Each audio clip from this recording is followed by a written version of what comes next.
हमारा चैप्टर था क्लास 11 का कपड़े हमारे आसपास। ठीक है, उन कपड़ों में बहुत सारी चीजों का अध्ययन हमने किया कि जो हमारी सबसे छोटी इकाई होती है वो क्या होती है कपड़ों में? रेशा। क्या होती है? रेशा। और फिर रेशे से बन जाता है क्या? धागा। क्या बनता है? धागा। धागे से क्या बनता है? वस्त्र। और वस्त्र से बन जाता है हमारा कपड़ा। हम पहनने योग्य जो हम वस्त्र का निर्माण करते हैं। उसी के अंतर्गत अब हमको कुछ चीजें समझनी है, बहुत इंपॉर्टेंट है। रेशों में पाए जाने वाले गुण। क्या पढ़ना है? रेशों में पाए जाने वाले गुण। ठीक है, तो कपास के बारे में तो हमने पहले अध्ययन कर लिया था। कुछ बचे हुए रेशे हैं जिनका अध्ययन हम करेंगे। उन रेशों में है लिनन, ऊन, रेशम, रेयॉन, नायलॉन। ठीक है, तो संगठन की बात करेंगे कि जब ये रेशे बने होते हैं मूल रूप में, उनमें कौन सा तत्व विद्यमान होता है जो एक दूसरे रेशे को अपने आप में एक स्पेशल रेशा बनाता है। ठीक है, तो हमारा जो लिनन रेशा है, कपास के समान ही रेशा बना होता है आपका सेल्यूलोज। और जानते हैं सेल्यूलोज वानस्पतिक श्रेणी का हमारा क्या होता है? रेशा होता है। फिर हम बात करेंगे ऊन और रेशम। इन दो रेशों को हम कहते हैं कि यह प्रोटीन रेशे भी कहलाते हैं, क्योंकि यह प्राप्त होता है प्राणियों से। किससे मिलता है? प्राणियों से। फिर हम बात करेंगे रेयॉन और नायलॉन। तो रेयॉन एक ऐसा रेशा है जो सबसे पहले मानव ने बनाया था। ठीक है, और जब बनाया तो यह एक अर्ध प्राकृतिक रेशा है, क्योंकि इसमें रसायन और प्लस कपास के जो लिंटर्स होते हैं उन दोनों को मिलाकर बनाया जाता है। तो इसीलिए इसकी प्रकृति होती है कैसी? सेल्यूलोजिक। कैसी होती है? सेल्यूलोजिक। अब बात करते हैं नायलॉन, जिसे हम लोग क्या बोलते हैं? जादुई रेशा। क्या बोलते हैं? जादुई रेशा। और जिसमें हम विभिन्न प्रकार के रसायनों का, जैसे हम लोग साधारणतः बोल देते हैं कोयला, हवा, पानी के द्वारा नायलॉन का निर्माण करते हैं। तो इसकी प्रकृति को समझा देंगे क्या संगठन में है? रासायनिक, जिसमें कार्बन, हाइड्रोजन, नाइट्रोजन और ऑक्सीजन पाया जाता है।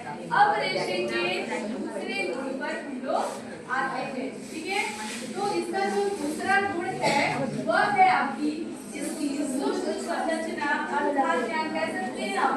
अणु विच्छेदीय संरचना, जो माइक्रोस्कोप से देखने पर हमें प्राप्त होता है। ठीक है, इसमें देखिए जो लिनन होता है, जब इसको माइक्रोस्कोप से देखा जाता है, इसकी काट को देखा जाता है, तो प्राप्त होता है कि लिनन का रेशा सीधा बेलन के आकार का होता है। कैसा होता है? सीधा बेलन के आकार का होता है। फिर देखते हैं ऊन की बात करेंगे हम, तो जो हमारा ऊन होता है यह क्या होता है? बहुकोशीय होता है। कई सारी कोशिकाएं इसमें हमको एक साथ नजर आती हैं। ठीक है, और इसमें 3 प्रकार की परत देखने को हमको मिलती है, जिसमें है आपका सबसे पहला परत स्ट्रेटम, दूसरा परत है आपका कॉर्टेक्स, तीसरा परत है आपका मेडुला। ठीक है, बात करते हैं अपने रेशम की। पीछे थोड़ा सा आवाज कम करिए बालक। रेशम की हम बात करेंगे तो रेशम में पाया जाता है टेढ़ी मेढ़ी असमान सतह। इस प्रकार की सतह पाई जाती है, टेढ़ी मेढ़ी असमान सतह। फिर उसके बाद से जो आपका रेयॉन होता है वह जो होता है वह घुमावदार और चमकदार होता है। ठीक है, जब भी टेढ़ी मेढ़ी असमान सतह आए तो समझ जाइए किसकी बात हो रही है? रेशम की। अगर बेलनाकार की बात आए तो लिनन की, बहुकोशीय आए तो ऊन की। फिर नायलॉन की अगर बात आए तो यह पारदर्शी और चिकना रेशा होता है। चलो, ये रेशे का दूसरा गुण था हमारा। तीसरा जो गुण है पढ़ेंगे क्या? रेशे की लंबाई। ठीक है, तो हम जानते हैं कि कपास की हमने लंबाई पढ़ी थी कितनी? 1.5 से 2.5 इंच। कितना बड़ा था? 1.5 से 2.5 इंच। ठीक है, उसी प्रकार जो हमारा लीलन होता है वह होता है 12 से 20 इंच। कितना होता है? 12 से 20 इंच। उसी प्रकार ऊन का जो रेशा होता है, अगर उत्तम श्रेणी का ऊन है तो वो हमें प्राप्त होता है 5 से 12 सेंटीमीटर। आप तब तक ये चार्ट देखिए, अभी मैं आती हूँ। तो लंबाई हम लोगों ने समझी थी कि अगर उत्तम ऊन होता है तो इसकी लंबाई होती है 5 से 12 सेंटीमीटर। ठीक है, और जो खराब ऊन होता है उसकी लंबाई होती है 1.2 सेंटीमीटर। ठीक है, अब रेशम की बात करते हैं। भाई रेशम का जो रेशा होता है ना, सभी हमारे जो प्राकृतिक रेशे होते हैं सबसे लंबा रेशा होता है। ठीक है, तो इसकी जो लंबाई होती है 1200 से लेकर 1800 फीट होती है। और रेयॉन और नायलॉन की बात करें तो चूंकि यह मानव निर्मित और कृत्रिम रेशों में आता है, तो हम चाहे जितना लंबा रेशा तैयार कर सकते हैं तो इसकी लंबाई निश्चित नहीं होती है। इसकी लंबाई को हम कह सकते हैं कि आवश्यकता अनुसार।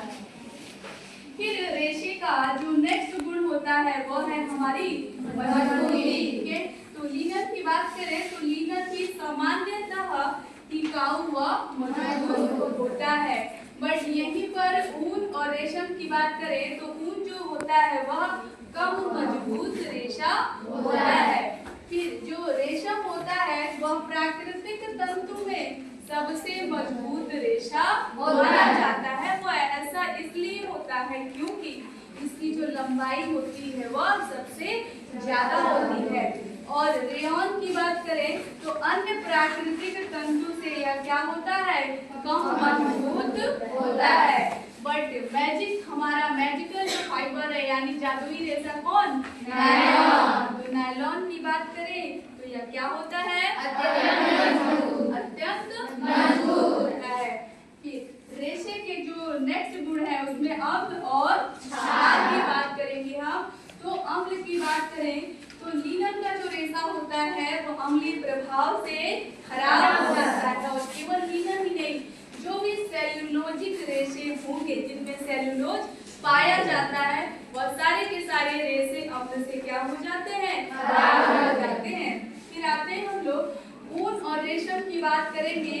इन पे अम्ल का कोई प्रभाव नहीं पड़ता है। बस एक चीज का ध्यान रखिएगा, जब तनु अम्ल होगा तो कोई प्रभाव नहीं पड़ेगा, बट जब सांद्र अम्ल होगा यानी ज्यादा अम्ल की जो तेज मात्रा होगी, अगर सांद्र अम्ल प्रयोग करेंगे ऊन और रेशम पे क्या होगा? बुरा प्रभाव या हल्का प्रभाव पड़ सकता है।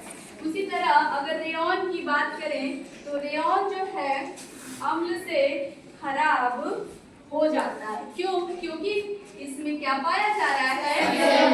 पाया जा रहा है। फिर नायलॉन मेडिकल फाइबर की बात करें तो यह रेशा भी अम्ल से क्या होता है? खराब हो जाता है। फिर बात करते हैं सबसे लास्ट हमारा रेशे का गुण जो प्रभावित हो रहा है किससे? क्षार से।